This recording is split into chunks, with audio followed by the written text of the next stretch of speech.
everyone, and welcome back to our channel. We are Millennial Mom. If you don't know who is who, I'm Millennial. This is Mom.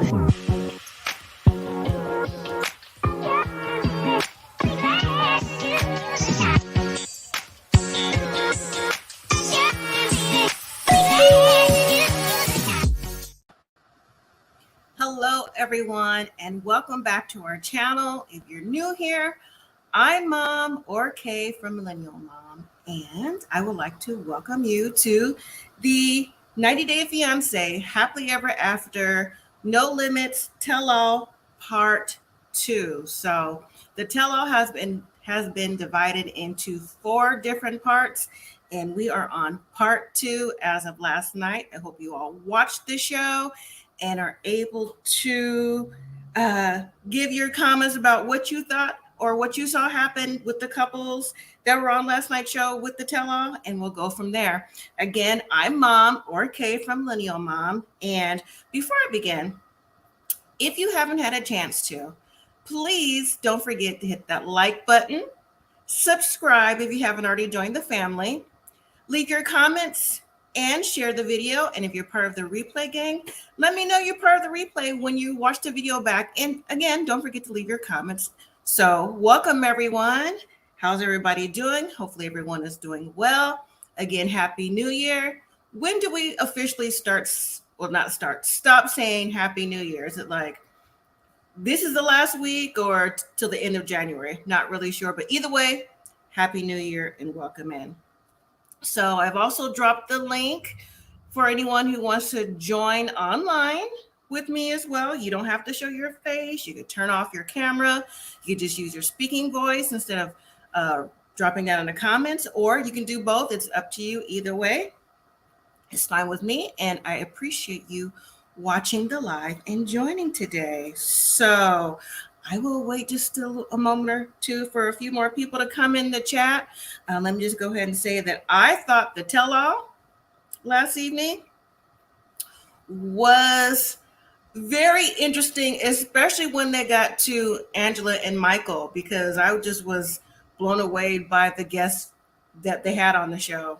So, yeah. And then I guess next week we'll see Jenny and Sumit, and who else? A little bit more of Kim and Usman, and Kim's son, Jamal, should be joining next week as well. So yeah, that'll be interesting. But again, 4 parts of the tell-all, that's an awfully lot. You know, they technically could have ended the tell-all last night if they played it right, because they're doing lots of pre-tell-all. You know, we get to see behind the scenes. So I think that's kind of like what's dragging the tell-all out in as many parts as it is. So, all right. Well, let me just go ahead and get started. Again, welcome to everybody who's watching and to everyone who's watching on the replay. So last night's episode, part 2 of the tell-all, picks back up with Ed and Liz. So more conversation comes up with them. Actually, it's Ed, Liz, and Rose. I forgot, because while they're talking everything, Sean says, "Well, have you been talking to Rose?" And Ed's like, "Oh, I don't know." So they brought her on the show, and Rose says that yes, Ed has been talking to her. He's been sending messages. He's been FaceTiming. He's been doing all kind of things. And Ed is sitting there like, I haven't done that. Like, I don't know what you mean. Don't know what you're talking about. And, you know, it didn't really work out for Ed in the long run, because they popped up some of Ed's texts. And let me just show you what those texts said. Ed says to Rose, "I hope all is well with you. You look amazing. I want to come to the Philippines again to see if you're open." And then Rose says, "Yes, you could come here. You're welcome here." And I'm like, so what do you have to say now, Ed? And Ed is just sitting there, just staring straight ahead. I mean, he heard the information, but he's trying to act like he didn't know what was going on. Like, I forgot what was really happening. No, you didn't, Ed. So when, let's see, when, what's her name? I just forgot that fast. When Liz comes back to sit down, because she actually read the screenshots from the monitor, Ed Ed is saying like, I don't know what you're talking about. Like, I don't speak English. He's trying to be a few things: passive aggressive, condescending, and trying to be funny at the same time. First of all, there was nothing funny about reaching back out to Rose when you said up and down, no, that's not what I do. That's not what I did. And so then the cast members try to get on Ed saying like, why'd you do this? That's wrong. And then Ed says, you know what? I forgot. It was like a year and a half ago. Like, what are you talking about? And so then Sean says to Ed, well, you can think of every single detail with everything that happened in your relationship with Liz, as far as the broken relationships and the going back and forth, but you can't remember what's going on when you're talking to Rose. And, then that's when Ed is saying that he felt attacked with this. And I'm thinking, why do you feel attacked? This is your doing. You knew you were talking to Rose. And then when they left off last week, when Liz was saying that her and her mom got on the website that Ed likes to go on to for Asian dating. And then it was like, oh, those messages are so old. Apparently they're not old, because Rose had those screenshots and there was really nothing that he can say.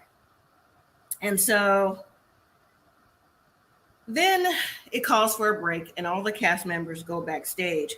And so Ed is talking to Jenny in the moment, and he's saying that, well, yeah, I know I was wrong. Maybe I should apologize to Liz. And I'm thinking, if you wanted to apologize to Liz, why'd you have to say that to Jenny? And then Liz takes a break and she's talking to the other cast members, and she's saying how Ed doesn't show any respect. She's moving on with someone else and all this different stuff. Oh, but I forgot to mention, while the text message was read, and Liz came back to the chair, Ed was blaming her, and he even asked for the ring back. And I'm thinking, this ring going back and forth, clearly the ring has some sort of power, at least where Ed is concerned, where he knows that if he asks for the ring back, that's going to hurt Liz in the long run. But no, I think it hurts Ed in the long run. And I think if you give someone a ring, and the ring is supposed to be for commitment for a lifetime, or, for your marriage, why keep asking her for the ring back when you get into argument or you feel like things aren't going your way? So yeah, that was ridiculous. So I don't know. I just think that Ed, do you all think like he's trying to come back with another storyline? So if he breaks it off with Liz, and see, Rose is still on the screen at the time, like he'll get back with Rose and go back to the Philippines and start that journey back again.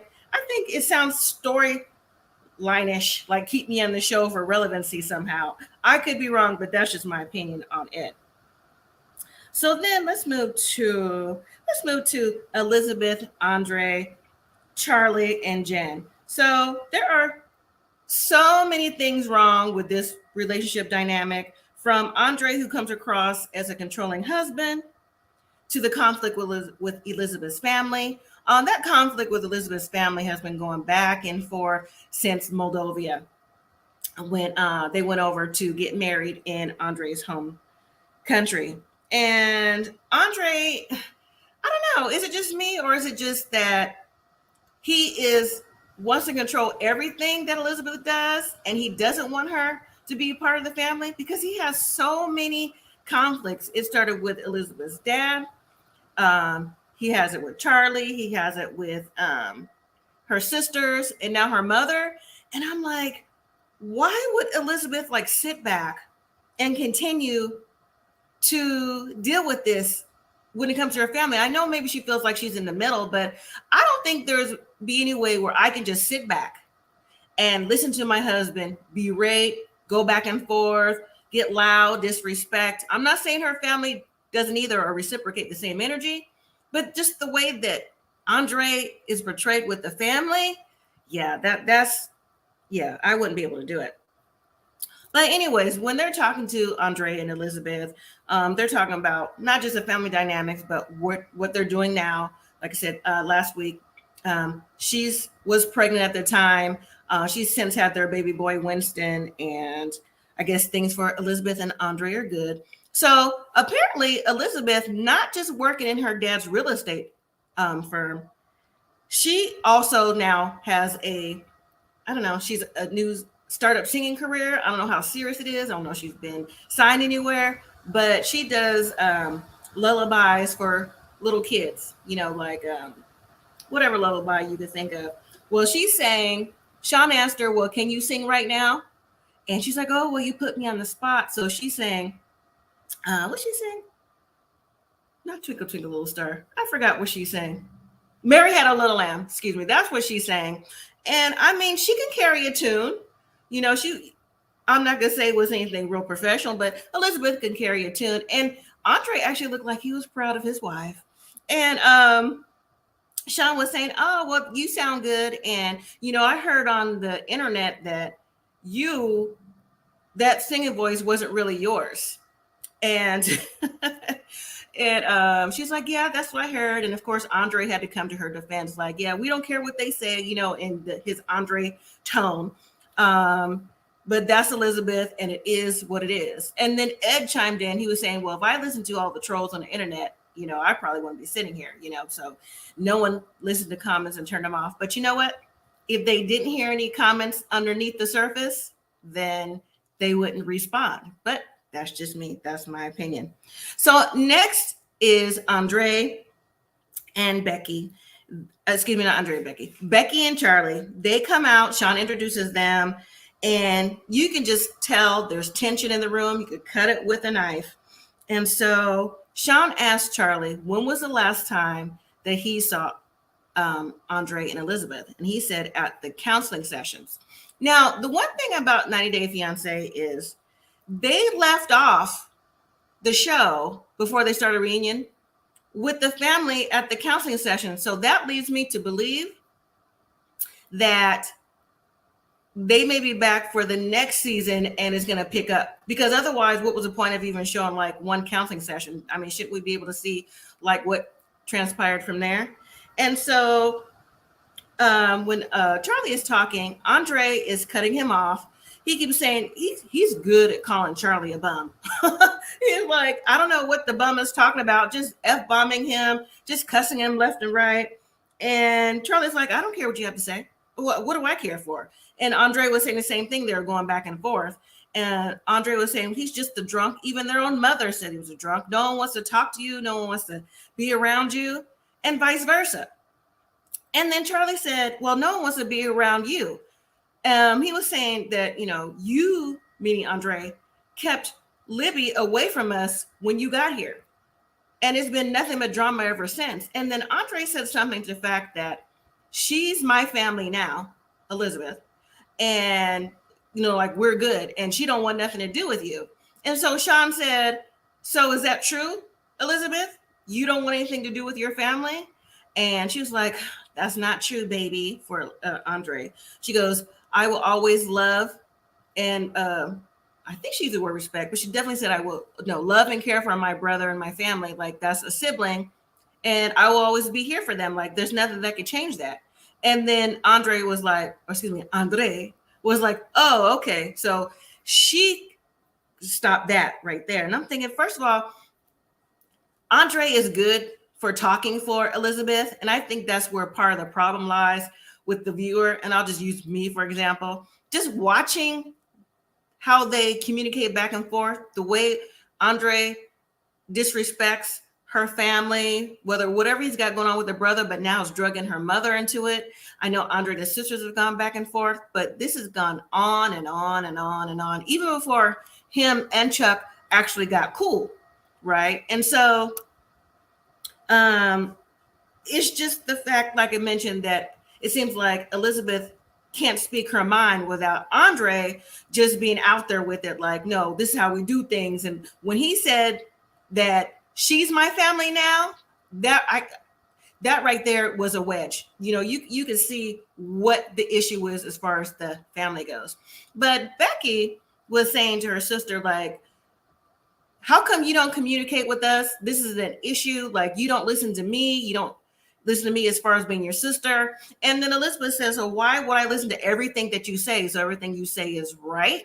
And I think the message was lost there. I think Becky was trying to say that, listen to me. I think Becky is the family, probably a family spokesperson. Like, what's going on behind the scenes, we're trying to tell you as a family, we love you. And, what is happening, like the divide is coming from Andre. And then Andre said, well, then he jumped into the green card aspect. He said, if something happens with a green card, Elizabeth is coming with me. Well, Libby's coming with me and the family. And then that's when Becky said, well, I don't want anything to happen to you. I don't want to lose you and my niece. So hopefully things will, work out.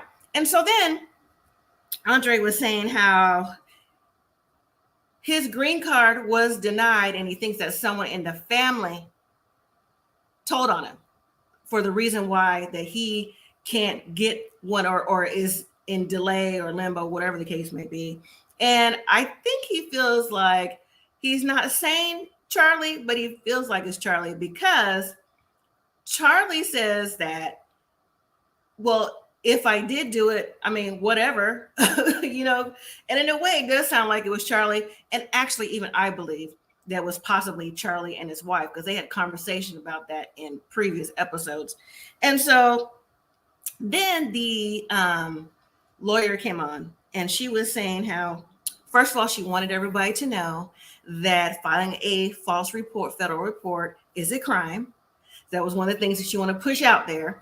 And she said that regardless of what happened with his immigration status, being in limbo, that she feels like either it could be one or two things: that someone anonymously reported Andre for whatever reason, and two, it's something that Andre did in his past, or maybe within what's happening now. I guess she was trying to allude to the family dynamic that doesn't necessarily look good, because Andre is on TV. So it's not like maybe someone can't go back and pull and see. I don't know how it works, but, and then Andre said, no, it can't be that. It's not that, because I didn't do anything. And then Becky made some sort of joke. And then Andre was like, oh, so see, this is what I mean. She's like, no, I was just kidding. I didn't really catch the joke. But Becky was saying that no one in their family would turn on Andre, because no one in the family would be petty. And I was thinking, I don't know. There could be a reason why someone in the family could be petty, whether it be Charlie's wife, their other sister, Jan, the mom, somebody, not Chuck, because Chuck and Andre and Libby are all cool now. But maybe someone could have been like, guess what? Kind of thing. So I don't think it's that far-fetched. And then Sean asked the lawyer, what's the difference between Yara, Jovi's wife, being approved for 10 years with her green card with no problems, and not Andre? And the lawyer said it's pretty much how Andre moves and responds in certain situations, like she said the first time. And then after the segment was over, with Andre, Elizabeth, Charlie, and Becky, after their segment was over and the lawyer and all that stuff, when they went backstage, Becky actually went up to Andre and started talking. And it sounded like she wanted to work things out. She said that she's afraid that Libby and Andre would go to Moldova, and she really wants to see her niece and have the family come together. And Andre and Becky actually hugged. So who knows? Just her, Andre and Libby may come back together. But as far as the other family members, there's some sort of divide or vendetta drama that Andre and other family members right now aren't actually into. So yeah, so apparently, again, someone turned in Andre per his lawyer anonymously, and or something else happened. But you know what, too? It was alluded to that maybe Andre did come to the United States before, a couple years ago, and stayed too long for his work visa or however he was here, and he got deported back. So that could be a reason, too, that could be why he hasn't been approved yet for his new visa. All right, so after that, like I said, they all go back. So the rest of the cast is waiting to go back in, and backstage, finally, here comes Angela. She decides to come back in and tape with the group because last week on the first tell-all, she got upset. When she first came out, she was pointing to Usman, calling him the B word, and asking Michael why he wasn't standing up for her and all that stuff. So again, so now she's back in. The cast is talking to her. So once they walk in and they sit down, Sean asks her, take that back. They walk in before Sean asked her anything other than how are you feeling now? Angela says, well, she didn't like what she, no, you know what? That's wrong. I'm jumping ahead of myself. Angela did walk back in, and when she comes back in before they all go back out, I apologize, everybody. Kim goes to talk to Angela, and she told Angela that she didn't like what she said about Usman, and Kim said Usman is not wrong all the time. Angela says, I think Usman is using you, and I hope he's not. I'm really sorry to say that, but I really hope that he's not. And Kim says, no, he's not using me. And Angela says that maybe you are the good woman he needs to see you through, or something about you can change him. Kim says to Angela, don't feel sorry for me. I got it. So now it's time for Angela and Michael. So when she comes back in the room, now finally when they all come back in, Sean asked her how she's doing. And then Angela says she's all right. And she goes, I was wrong. I want to say I was wrong. I'm first to admit that I was wrong. And I'm like, okay, Angela. So we all heard this. You said you're going to be the first to admit when something is wrong. Hold that thought. She said, Angela, that she's had too much stuff of her own to worry about in the last 6 months, and she's had a lot of pressure. And then we're shown or reminded of scenes when Angela went to Nigeria.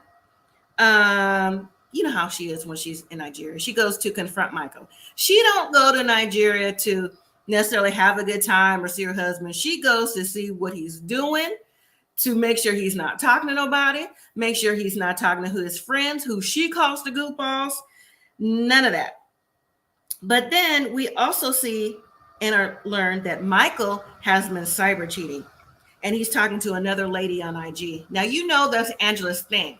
She doesn't want Michael on social media, whether it be IG, Facebook, have his own phone talking to anybody. Michael got to talk to her, and her only. That's it. She wants to manage everything he does. You know what? I'm surprised she doesn't manage his IG. Like, she's not the admin on it. I'm surprised she didn't figure out how to do that somehow, since she's just so much into, what are you doing? Who are you talking to? Well, when we learned that Michael has been cheating, he's been on IG telling another lady that he loves her, sending her money, and then they play the voice notes. And in the voice notes, it says, I love you and I miss you. And that's when Angela is sitting in the chair, just trying to look just so down. Let me show you her picture. That's Angela listening to those voice notes, and that's Michael, the way he's looking. Angela's saying that Michael broke her heart, and that how could he, how she does, how can you do this to me, and everything like that. And I'm just like, how many times do we have to hear this? And does Angela remember that she was talking to Billy on the side? Does she remember that Michael had to talk to on the FaceTime with Billy? So it's okay for Angela to do whatever on the side, be on social media, be in her little dresses, be out with her friends, talk to other people, call them her crush. But the minute Michael does anything, it's a problem. So anyways, Sean asked Michael, is the woman that you're talking to an American? And the answer is yes.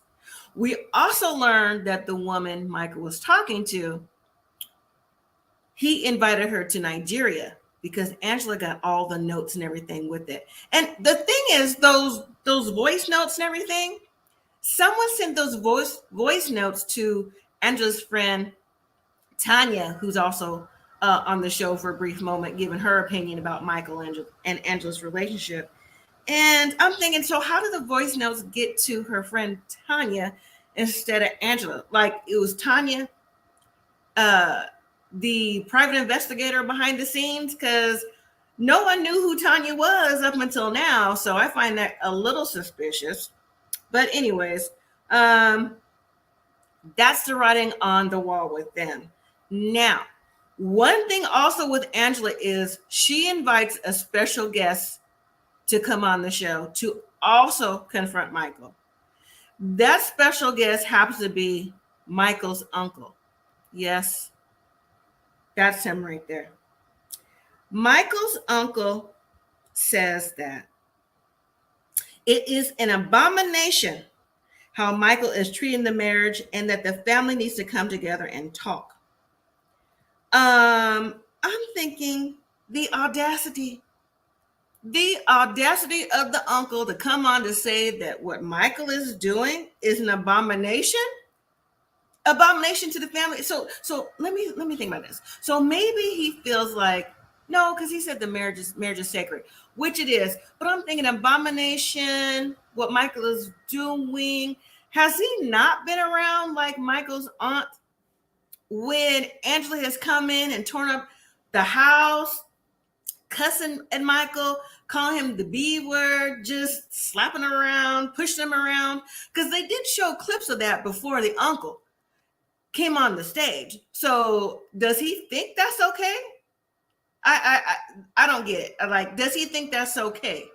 So, but Michael's uncle said that he's going to do his best to bring the family together to get Michael, for the sake of Michael and Angela. And so when Sean's asked Michael's uncle if he feels that Michael loves Angela, he said yes. So apparently his uncle is the elder in the family, and I guess they'll have a talk with Michael to let him know what he's doing is not right. You need to settle down and be good to Angela. You're making her cry.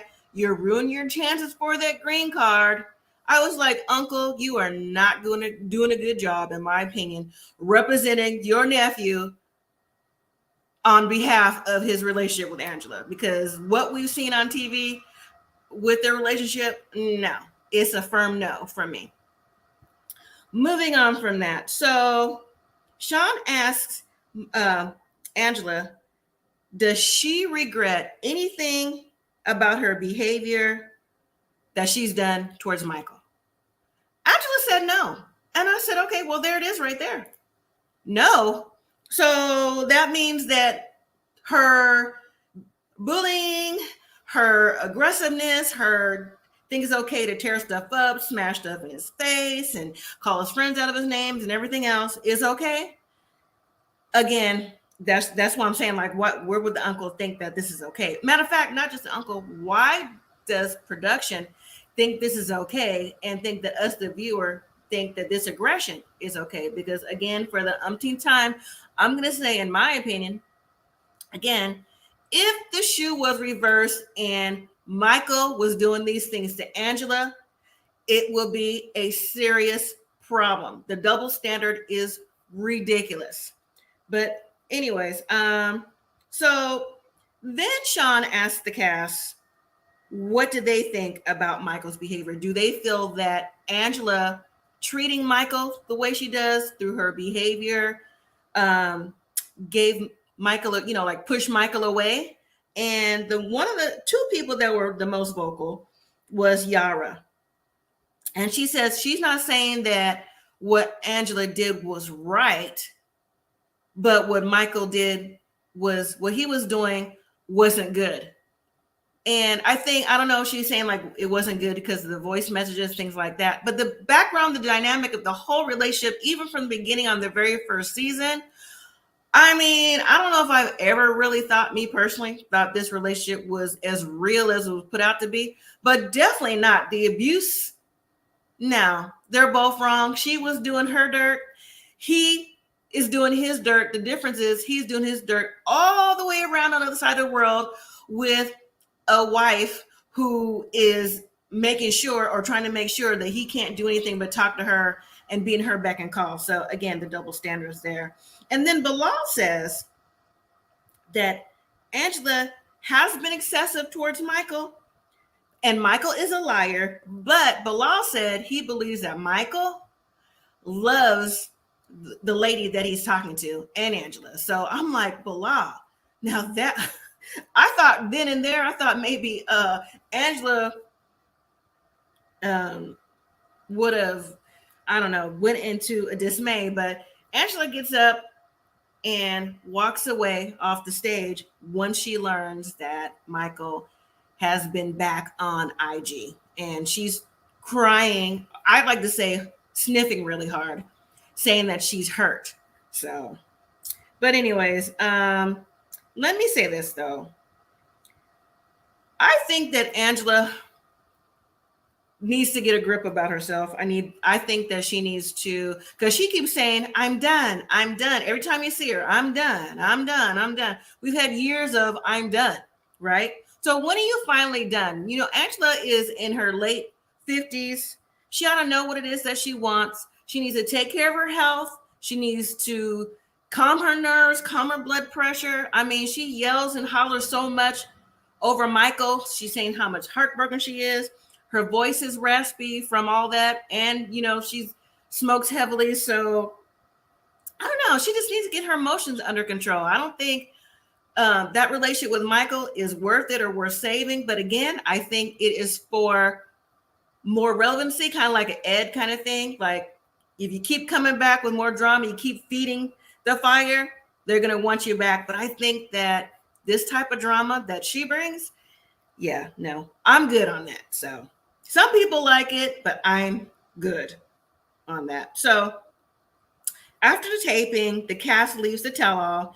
Now they're all paired up to leave, and Andre and Angela, which is an interesting conversation, they are in the same car together. Hello, how are you? They leave in the same car together. Now, is it just me, or did they have two of the same hotheads in the same car together? Because I thought it was very interesting how they paired these couples up when they were leaving. And then you have Liz, Shahida, and Kim in the same car together. And Shahida is telling Liz, because she's still emotional and upset over Ed, which is just another story in itself. It's a sub story to the story, in my opinion. But she's giving Liz encouragement, saying like, hey, you're beautiful. You look good. You have nice feet. You have nice hair. And, you know, be positive, be encouraged. Let's see, what'd you say?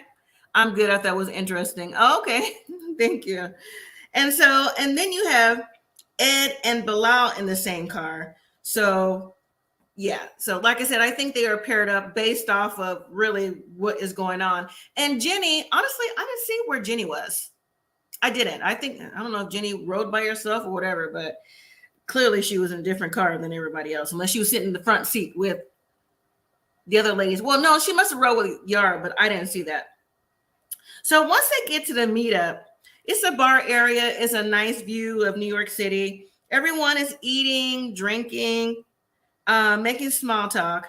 And it was kind of funny, not haha funny, but it was kind of funny that you have Andre and Jovi.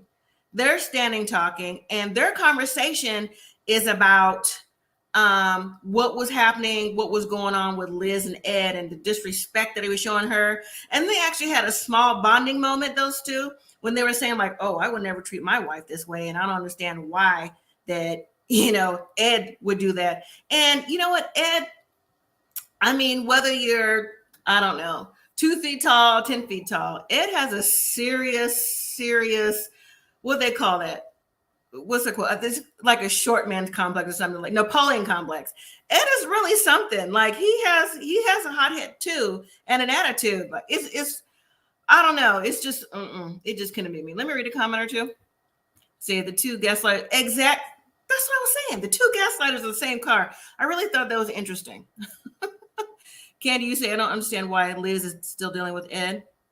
Only she knows that. Honestly, only she can answer that question, because I don't either. Rory, you say, did you notice the height difference between Jovi and Andre?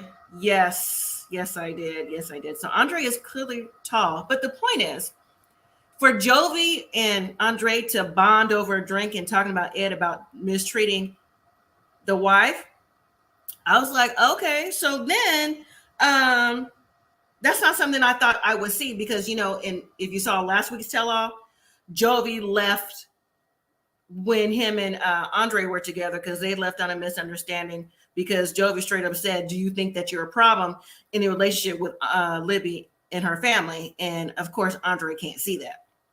So, and then we do see Ed and Liz, but they decide to go upstairs. And that's when Ed decided he's going to apologize to Liz. Well, what he considers an apology.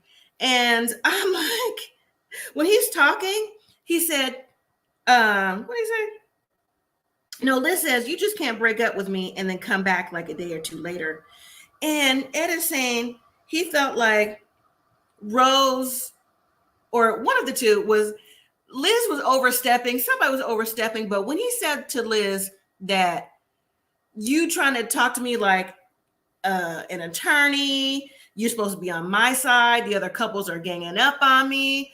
I'm like, what? How does that start to be an apology? Honestly, like, how is that supposed to be an apology? See, this just goes to show to me that Liz wants to be in a relationship. Like, her self-esteem has got to be so low that she's willing to accept this from Ed. Not just this conversation, but the back and forth, the engagement being off and the throwing of the rings and just putting you out at the last minute, not regardless of the last minute, just putting you out in general. I couldn't be able to do it. Let me read some comments. You say Ed is just a gaslighter and ish starter. Exactly.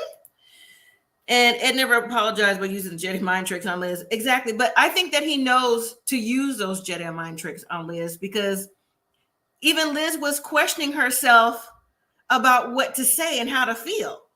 There's no way I would let somebody like Ed, anybody in general, but especially somebody like Ed, have me questioning how I feel. I mean, what's the age difference? Like 24 years. So technically that's like her dad.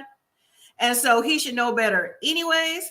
So somewhere in there, that's where it's called the perception of daddy issues will come about with that. Cause nah, it's a firm no for me. Exactly. Ed is crazy who says stuff like that. Exactly. Courtney and Eddie. And so that apology, when he is like, pretty much telling Liz that she's the one that needs to take accountability for everything that's going on. I'm thinking, how? Like, you're the one that reached out to Rose. They got the screen messages from Rose. She read the screen messages, so maybe it's not making him look good. Well, then guess what? Maybe you shouldn't reach out to Rose and still be engaged to me. I mean, somebody got to tell that to you if you're 50 plus years old. Not to do that, that's the part that I don't get. What'd you say? Ed was trying to get back with Rose. Exactly. He's trying to get 100,000%. So once Liz leaves the apology, she goes back to the bar area and she runs into Jovi and Andre, and they're telling her, we're sorry. Pretty much, we're sorry you got to go through that. And we would never treat our wives this way, and we're sorry that you have to be treated this way as well. And so she was agreeing with what they were saying. She's like, well, in a way, it sounded like she wanted to defend Ed, but since she's in love with Ed, she didn't want to, because Liz wants that ring. She wants the fairy tale, but your fairy tale is not with Ed. I don't understand why she can't see that. Yes, I do, because I just said it a minute ago. Because she has a self-esteem issue. That's why. And maybe she feels like she can't be with someone else right now, or I don't know what stability that she feels Ed Brink gives to her, but no, some kind of way she needs to wake back up. So then Ed walks in. What'd you say, Rory? Ed was talking outside of his mouth. Always. That's all he does. That's all he does in general. He's talk out the side of his mouth. And so then Ed walks in, and Ed says the same thing pretty much he was saying to Rose upstairs, saying that she's performing in front of everyone. Now he's got his machismo out now. oh, she's performing and, everyone was trying to get up on me, looking down on me for talking to Rose. Yeah, they're going to look at you a different way. Well, I don't understand why he don't think that they would look at him a certain way after the way he talked to her, And so, and performing, I'm like, performing what? So if you can imagine just the small, short conversation, regardless if it's edited or not, that short conversation that Ed is giving to Liz, just that, like, what are you talking about? Because that's what the audience came across from that. Can you imagine the conversation they have at the house? How many times they break up, how many times she had to get put out before she had her own place to go to. Like, that is too much drama. And why would you want to continue? He's already got the ring back from her. So either apologize and move on, or I don't know. I would say get back together, but that's really not what they need to do. Hi, Ashley. So Liz says she's not dealing with it anymore, and I don't know. That was it with that. But I don't know. This Ed's a hothead. Ed needs to just admit that he was on that site with Rose. He's trying to say he don't remember when. I don't care if it was 6 months ago. Rose has those screenshots talking about this is what you was doing. And you trying to be like, oh, I don't know. You know how many times y'all broke up with Liz. You know how many times you put her out. But now all of a sudden you can't remember what was going on with Rose, right? So that relationship, like I said, I think this is for like the next season of Happily Ever After to keep him relevant. But honestly, I don't see the relevance unless he literally goes to the Philippines to reignite whatever with Rose for a check. That's how I view it. I could be wrong. You can let me know. And then as far as Angela goes, back to her. Like I said, I'm not sure who sent the voice records to her friend Tanya. Because like I said, how did Tanya get to be the middleman with Michael and Angela? Or the middle woman, I should say. And then Angela trying to halfway cry, which is really a hard sniff to get her point across. And at the same time, talking about she don't regret anything that she did. And how did she get in contact with Michael's uncle and he didn't know? Because like I said, maybe y'all think that uncle is with that aunt that we've seen on the show before. Because again, the uncle is co-signing for Angela after all the things that Angela's done in front of some of the family members. Yeah, I'm not cool with that. Like I said, I think that's for another season as well. But I think, again, that the producers of the show might need to reconsider. I do think that, though, Angela is a draw for the series because, I mean, let's be honest. I think Yovi and Jara are slightly boring. I think Shahida and Bilal are slightly boring.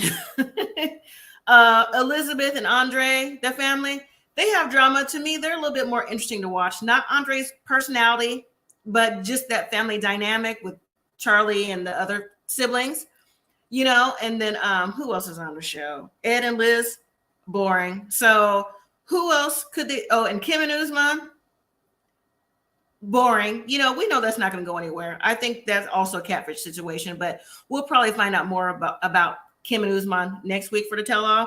So really, who is left to keep the franchise going? Unless, even if they bring back, who was it? Veronica, from Tim and Veronica. That was boring too, because she's now supposed to be with Jamal Kim's son, whether they're still together or not. I mean, I don't know. I don't know what they're going to do as far as who they can bring back, or just go with the other franchises like Love in Paradise and different things like that. So let me read your comment. Andrea trying to play the victim and fake crying was hilarious. I know. Every time, that's just what she does. I can't. I got the picture. Let me show the picture again. Let me show that picture. She's trying to look sad. Michael trying too, but you know why Michael's trying though. He's trying to convince Angela for that green card. Like, I love you, baby. I love you, Angie. Angie, I love you. I'm like, nah. Nope. You love what Angela could possibly do for you. But as far as anything else, nah. So I think that they'll probably return again, Angela and Michael. And I think that Ed and Liz will probably return again. Not Ed and Liz, excuse me, Ed and Rose. more than likely. And then, like I said, Jovi and Yara, boring. Shahid and Bilal, unless she gets pregnant and they follow that journey, I mean, they really don't have too much of a storyline either. Bilal is, in my opinion, controlling of that situation too. Not as much as Andre though, but yeah, I think they're controlling. And then the other couple that I would say to continue on again is Elizabeth, Andre, and those family dynamics. So that was really about it for part 2. So we have 2 more parts to go. Like I said, this is a 4-part series, and woo, they know that they can condense this all by itself. So, like I said, next week we're gonna hear more from Bilal and Shahida, Usman and Kim, and anybody else who's gonna chime in. Who knows who's going to be secret coming out the woodwork next? You never know. So it'll be very interesting. So, all right, everyone. So that was part 2, the brief overview. I appreciate everyone joining and commenting. I really appreciate that. I'll be back next week for part 3 of the tell-all, No Limits. And also to remind everyone that if you don't already know and haven't joined the family, please consider doing so. And we also have Married at First Sight videos that we do. I say we because if you're new to the channel, it's Millennial Mom. Millennial will pop her head in every now and then. She's working on her master's degree, so just every now and then she'll pop in when she has a little bit of time, or else she'll just have me. Married at First Sight, we have Love Without Borders, that's on Bravo. If you have that to stream or regular TV, those are both on Wednesday nights. And Love After Lockup, which is on Friday nights. So those are the reviews that we do. And all right, everyone, thank you so much for watching. Thank you for joining. Thank you to everyone on the replay. And again, don't forget to hit that like button and subscribe if you haven't joined the family. And until next time, everyone, live simply, be grateful.